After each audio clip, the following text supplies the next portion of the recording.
Samantha had always loved photography. Her home was filled with framed pictures of her travels, family, and friends, each one capturing a cherished memory. Recently, she'd gotten into the habit of taking more spontaneous shots around the house. Pictures of her morning coffee, the sunlight streaming through the curtains, or her cat lounging in its favorite spot. It was these quiet moments that seemed to hold the most warmth. One Saturday afternoon, she sat down to organize the hundreds of photos on her phone. As she scrolled through the gallery, she noticed something strange. In one of the pictures, taken just the day before in her living room, there was a shadow, tall and human-shaped, lurking in the corner. It was faint, almost imperceptible, but definitely there.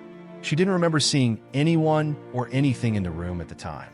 At first, she shrugged it off. Maybe it was a trick of the light, or perhaps the reflection of something outside. She moved on, but a small nagging feeling settled in the back of her mind. A few days later, she took another photo, this time of herself in the mirror, trying on a new dress for a friend's party. It was a cute, spontaneous shot, but when she went to check how it turned out, her stomach dropped. There, behind her reflection, was the same shadowy figure from before, standing much closer than it had been in the previous photo. Her heart raced. She quickly swiped back to the first picture and compared the two. There was no denying it. The figure was the same, but it had no distinct features, just a dark silhouette. Samantha felt a chill crawl up her spine. She deleted both photos, hoping that would end whatever strange coincidence this was. But as she continued to go about her day, a growing unease began to creep over her. Something was wrong, something beyond what she could explain. That night, as she lay in bed, she found herself thinking about the figure again. She convinced herself it was nothing, just her overactive imagination.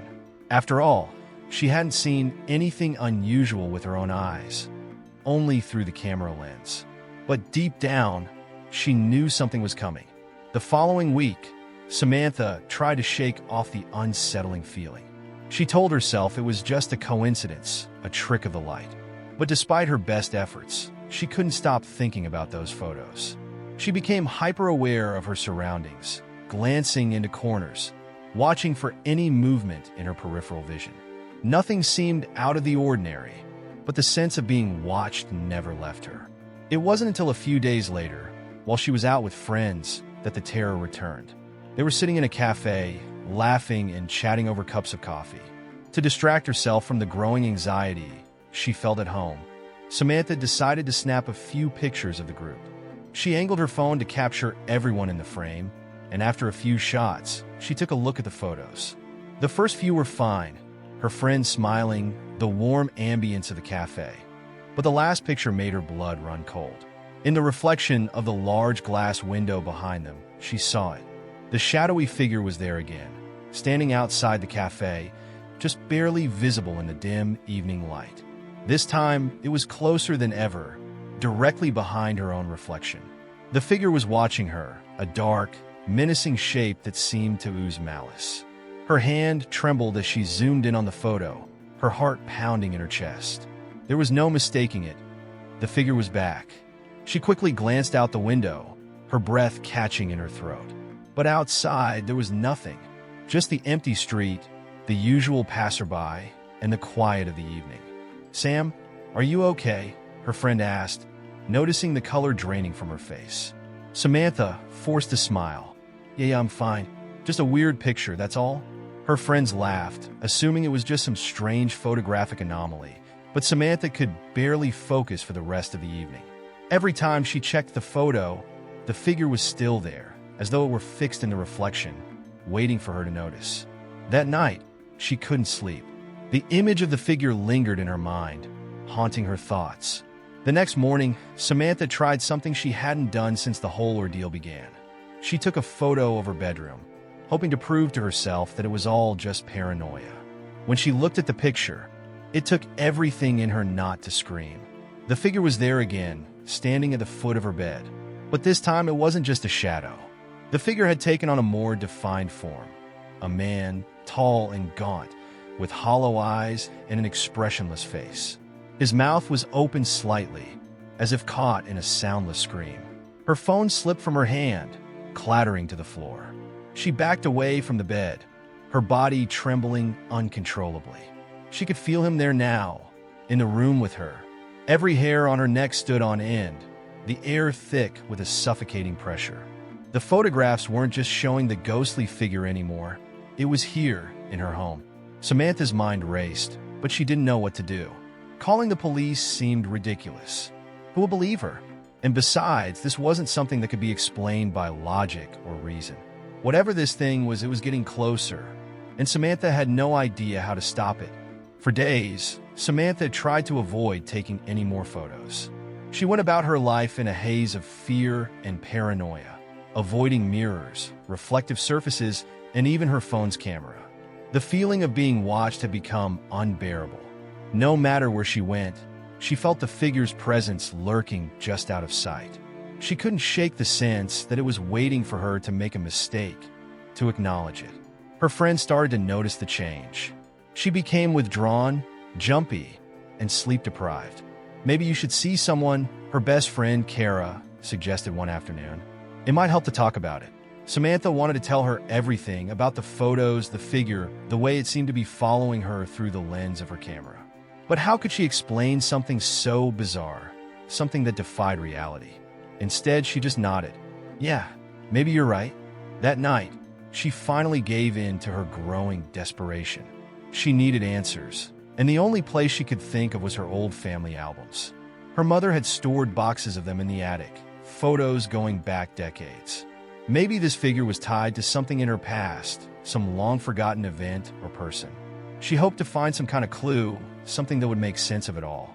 Climbing up to the attic, Samantha hesitated at the door. The air was thick and still, and the single bulb hanging from the ceiling cast a dim, flickering light. She rummaged through the boxes, pulling out albums and loose pictures, her fingers shaking as she flipped through them. And then she found it, a picture of her from her childhood, a birthday party in the backyard, surrounded by friends and family. At first glance, it seemed like a perfectly normal photo, until she saw the corner of the image. There, standing far in the background, partially obscured by a tree, was the same figure. Shadowy, barely visible, but unmistakable. The figure had been with her for years, maybe even her whole life. Samantha dropped the photo, her breath catching in her throat. How could she have never noticed this before? She began frantically searching through more photos, her eyes scanning every one for any trace of the figure. And it was there, again and again, in photo after photo, always lurking in the background. In some, it was barely noticeable, just a smudge or a blur. In others, it was closer, more defined. It wasn't a coincidence. It was real, and it had been following her for as long as she could remember. A loud crash from downstairs jolted her out of her panic.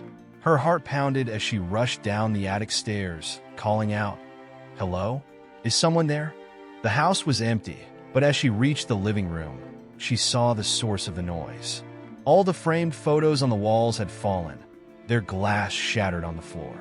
The frames had been thrown from their hooks with such force that they left deep gouges in the walls. Samantha stood frozen, the silence pressing in on her from all sides. The figure wasn't just in the photographs anymore. It was here in her home, and it was growing bolder. She could feel it, watching her, waiting for her to acknowledge it. Her chest tightened with dread as a voice whispered in the back of her mind, "It's coming for you." Samantha couldn't stay in her house any longer. That night, she packed a bag and left, not knowing where she was going or what she was running from. She drove aimlessly through the streets, the darkness outside the car feeling thicker than usual, pressing in on her like the weight of the shadow that haunted her every step. Eventually, she found herself at Kara's apartment. She hadn't told her friend everything, but Kara had seen enough of her unraveling to know something was seriously wrong. Without a word, Kara opened the door and let her in. "Stay as long as you need," she said, offering her the couch and a blanket. Samantha barely slept. The silence in Kara's apartment was unnerving, every creak and whisper of wind making her jump. She lay there, eyes wide open, staring into the darkness, expecting to see the figure looming over her at any moment. But the night passed uneventfully. The next morning, Samantha decided she couldn't keep running. She needed answers. She began researching anything she could find on paranormal activity, hauntings, and entities that only appeared in photographs. Her search turned up all kinds of theories. Spirits trapped between worlds, malevolent forces feeding off fear, and ancient myths about shadow people that stalked their victims from the periphery of reality. But none of it offered her a solution. Then she found an article buried deep in a paranormal forum, written by someone who had experienced something eerily similar. The person described seeing a figure in their photos that grew more defined over time, just like Samantha's. According to the post, the figure wasn't a ghost. It was something much worse, a harbinger, a being that latched onto a person, feeding off their life force until it could fully manifest in the physical world. The article explained that the more attention the person gave to the figure, the stronger it became. It thrived on fear, and once it was strong enough, it would no longer need to hide in photographs. It would become a real, tangible presence. Samantha's blood ran cold as she read the final lines. Understood, once you've acknowledged it, there's no turning back. It's coming for you. And when it fully reveals itself, it will claim you. Underscore. Suddenly, her phone buzzed with a notification, a message from Kara. Check the group photo from the cafe. You look so cute. Samantha's heart sank. She had forgotten about the photo Kara had taken at the cafe a few days ago. Her hands shook as she tapped on the message and opened the image. There, in the photo, she saw herself and her friends smiling, just like before. But her stomach dropped when she saw the figure. It wasn't outside the cafe this time. It was standing right behind her, its gaunt face looming over her shoulder, hollow eyes staring directly into the camera. The figure's mouth was no longer open in a silent scream. It was twisted into a grotesque smile. Panic surged through her. She knew this was no longer just a shadow lingering in the background. The figure was becoming more real, more present, and it was closing in on her. That night, she locked herself in Kara's spare room, heart racing, unable to escape the suffocating dread. Every corner of the room seemed darker, every shadow more threatening. As the hours dragged on, she refused to look at her phone, terrified of what she might see if she took another photo. But she couldn't resist the need to know. Was it still there, lurking in the dark? Against her better judgment, she grabbed her phone and slowly raised the camera. She held her breath as she snapped a picture of the room. The screen flashed, and for a moment, the room seemed normal. But then the image loaded, and there it was, the figure standing at the foot of the bed, its skeletal fingers reaching toward her. She dropped the phone, her pulse pounding in her ears. Suddenly, a gust of cold air swept through the room. The light flickered, then went out, plunging her into complete darkness. The temperature plummeted, and the air grew heavy with the stench of decay. Samantha could feel it. Asterisk, asterisk him, asterisk, asterisk. There with her, closer than ever. Her breath came in shallow gasps, her body frozen in place. Then, from the darkness, she heard a voice, low and rasping, as though it hadn't been used in years. "I'm here, Samantha." Samantha's heart nearly stopped at the sound of the voice. It was low, guttural, and seemed to echo from everywhere at once, filling the small room with a suffocating presence. She couldn't move, couldn't scream. Her body was paralyzed by fear, every muscle tensed as though expecting the worst. The air grew colder still, the darkness pressing in on her like a physical force. Then she felt it, a light touch, cold as ice, brushing against her ankle.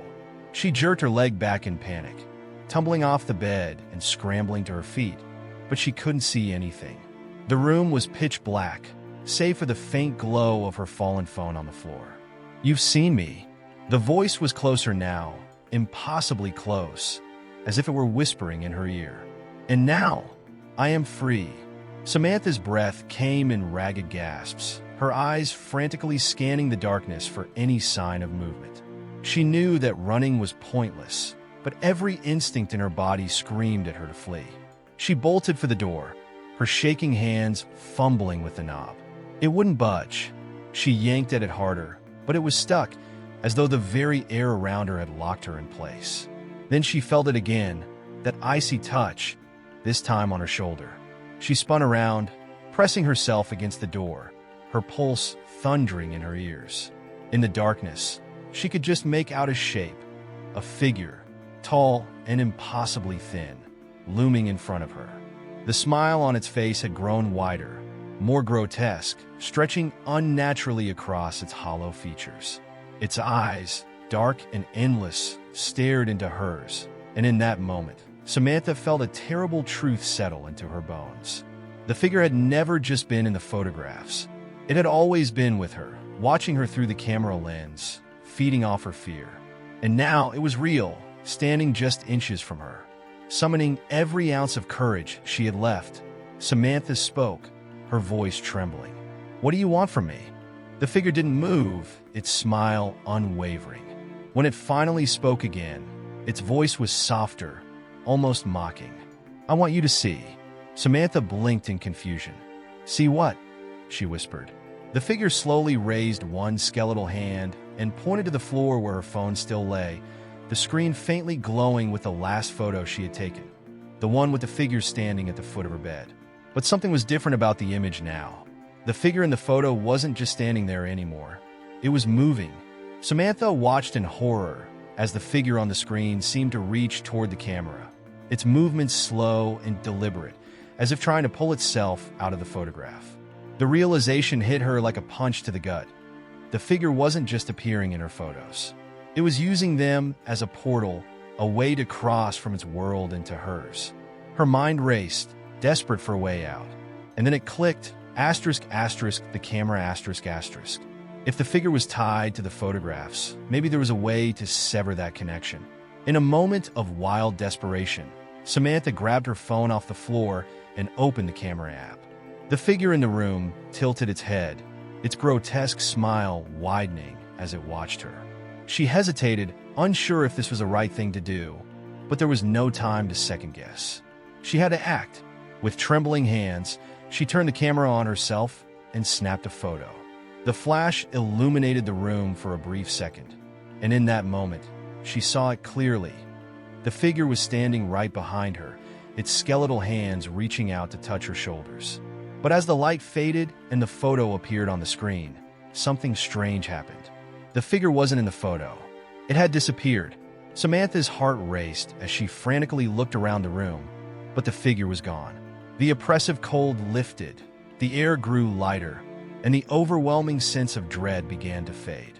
It was as if taking the photo had somehow trapped the figure back where it came from, cutting off its access to her world. For a long time, she stood in the dark, too afraid to move, too afraid to believe that it might really be over. But the house was quiet, and for the first time in days, the air felt still. No more voices, no more shadows. Samantha sank to the floor, her body shaking with relief. She didn't understand how it worked, but the camera, the very thing that had allowed the figure to torment her, had also been its undoing. She stared at the phone in her hands, the last photo of her looking scared but alone. But something in the back of her mind nagged at her, an instinct she couldn't ignore. She opened the camera app one last time, slowly raising it to face the room again, terrified of what she might find. With a trembling hand, she snapped another picture, holding her breath as the screen loaded the image. And there, faint but unmistakable, in the far corner of the room, asterisk, asterisk, the figure was back, asterisk, asterisk. The smile had returned, wider and more malicious than ever. It would never truly leave her.